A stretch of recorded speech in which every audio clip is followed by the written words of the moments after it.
First and foremost, I want to commend the work of the Detective Division under the command of Major David LaPayton, Lieutenant Dennis O'Brien, and Sergeant Andres Perez and his whole squad that investigated this case. It's a very, very delicate case. Just want to inform you about today. And so today, the Providence Police Detective Division has charged Nelson Pires, 27-year-old male, with 2 counts of child endangerment and driving on a suspended license. This was following a thorough investigation into the tragic death of a 7-year-old child in our city. Our primary responsibility is to ensure the safety of everyone in our city, especially vulnerable children who cannot protect themselves.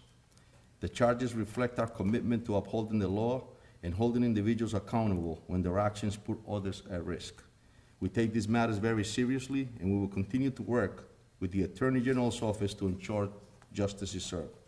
In this case, the actions of Nelson Pires demonstrated a total disregard for the safety and well-being of his children.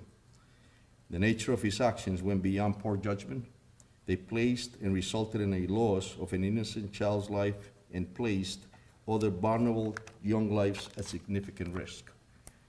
No child should be exposed to such dangerous circumstances, and it is our duty to intervene when such a terrible loss of life and welfare of a children arises.